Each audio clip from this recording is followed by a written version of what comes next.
So how you doing? Working on the Homelite Super XL-925, and well, let me kind of explain what I did here. Basically,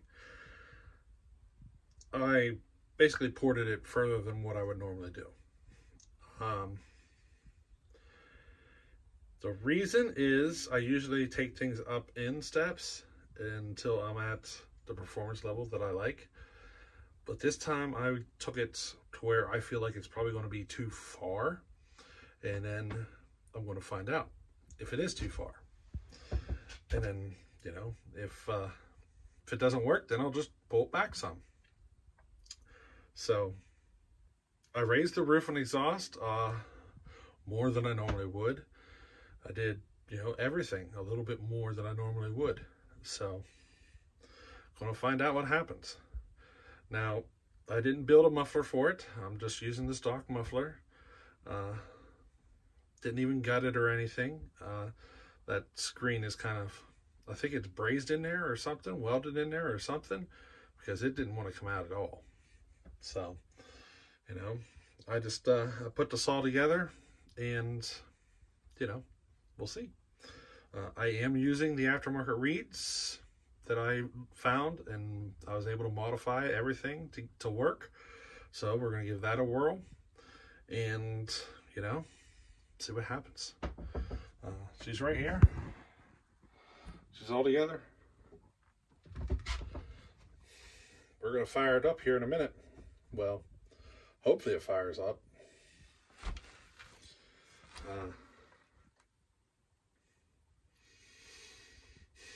If it doesn't work, we just pull it back, you know what I mean? But I wanted to see. I just wanted to see what would happen if I did it. I did have one mishap. I'm running it without a base gasket right now, which is causing it to freeport. I did check it with the feeler gauge, and it's freeporting by about 3 thousandths. So, you know, everything's a little too far. Everything. Now, the amount that I raised the exhaust definitely helped with the compression. It's definitely not as high, but the rings aren't seated, so, you know, compression will come up. So we'll have to see where it ends up in the end. I did not compression test it because it's, you know, compression tested it right now won't be an accurate reading. You want your rings to be seated and everything to get an accurate reading, you know? So, what do you say? We give her a try? Well, the first test, I guess, would be, does it run? Then it'll be, what does it idle like it should? And then finally, you know, does it cut like it should and everything? And see if it blows up in the process. So, let's see what happens. I did exceed 100 by a bit. My original plan was 101. I was going to put it at 100 and, well, I started out at 106 on the exhaust. I was going to put it at 101, and I decided just to go ahead and see what happens, you know? So we went a bit further than 100. So, like I said, took it too far probably, but we're going to find out, you know? Compression definitely is not as high as it was, so we'll see how it runs.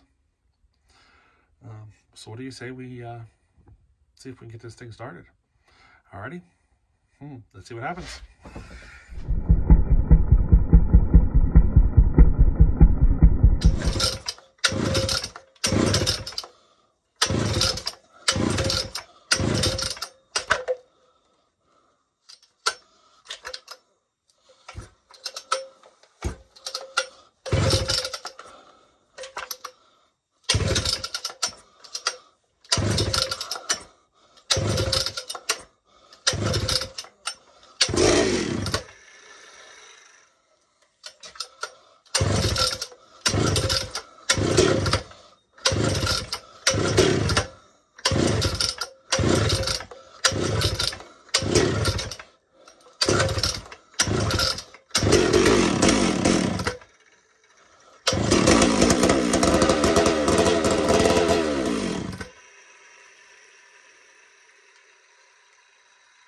How you doing?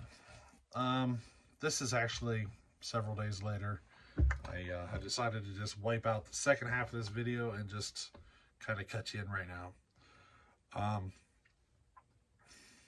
Little update here. So basically I found an issue with the spark on the saw. I do have spark, but something isn't right, okay? So I started digging into it and trying to figure it out. And here I discovered that the coil at some point must have been replaced with the wrong type. You see, these saws have had different ignition systems throughout the years. The older ones, like your 850s and 875, your 903s, you know, some of the older ones were points, and they're all pretty much, you know, point system, pretty typical stuff. But at some point along the line, they decided to pull the points out and put in like a transformer or some sort of a module to replace the points themselves. I got one right here. You can see it.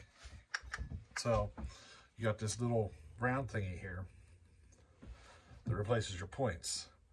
And you can see the funky looking coil that's set up they have. And then after this, later ones went to just a standard flywheel coil. So the one that I'm having trouble with here, the one I ported, is just flywheel coil. And the coil seems to have been replaced with the wrong one. It actually looks like it was off a Super XL Auto. It's too small. I can tell because the diameter of the like the curve on the coil does not match up with the flywheel. So definitely the wrong one on there. Now, I was looking for new ones, and they're averaging around $60, $75 to buy a new old stock one. I have another option. I have this type of ignition system that works in my spare parts. So that's what I'm going to do. I can put it in, it won't cost me nothing.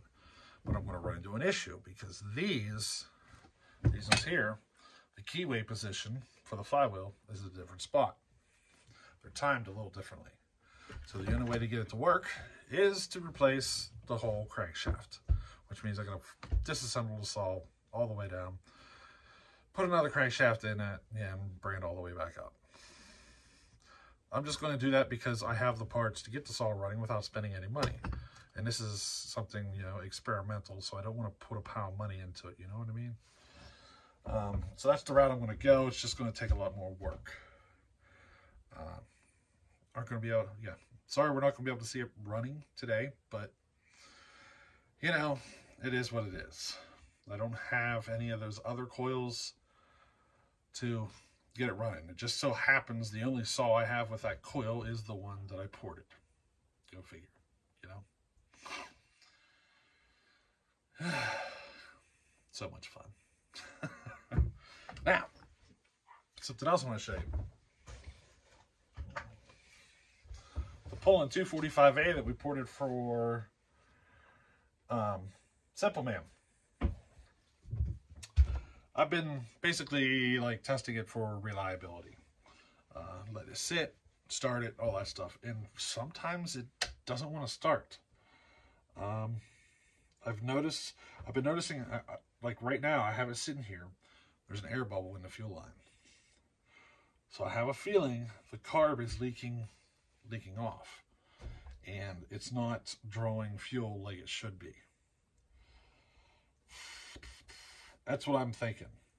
Because I got a pretty nice air bubble in there. Let me see if I can show it to you. See if you can see it. Can you see the air bubble? Let me tilt it. You see it moving there? The carb dust definitely appears to be leaking off, which is making it, you know, hard to start. And I'm also having an issue with sawdust getting in there. So I'm going to work on those two issues on the 245 as well. I'm going to tear it down and give it a really good, thorough cleaning, and throw yet another kit in it. The air filter doesn't seal up worth a squat, so I'm working on a solution there. It goes on, but it's kind of deceiving because it does not seal up worth a squat, and I'm going to see what I can come up with to get that better. Because as is, it inhales too much sawdust. I'm not comfortable with it, you know. And I've also been playing with the muffler on it. The muffler plate that I took off was like this, you know. It's all falling apart and everything, but it's really loud. It's right in your ear. So I found this one. It kind of goes on. It's off a Lombard, but it doesn't go on perfectly. I'm thinking about brazing it or welding it in place or something. I don't know. I did have it running. It didn't seem to affect it in performance at all. And because it deflected it down, it was a little more pleasant to the ear, I guess. But it didn't seem to affect flow enough to affect the saw. Because I'm looking at either doing this or doing building a muffler, basically. And I'm thinking about going this method. One of these times I'm going to try my hand at building like a stack muffler. This is off a C series Homelite, so it's too big. But yeah, I just wanted to chime in and kind of give you that little update. I'm just kind of tinkering on this. I don't want to spend 75 bucks on a coil plus shipping. It's going to be like 82 something or whatever. So I get here, you know, for a new old stock, and I don't know. I don't want to do it. So I'm going to tear it down and put another crankshaft in it and convert it over to this other style of ignition. Unless there's somebody out there who can tell me of like a Husqvarna coil that will interchange, that I can just bolt it right on.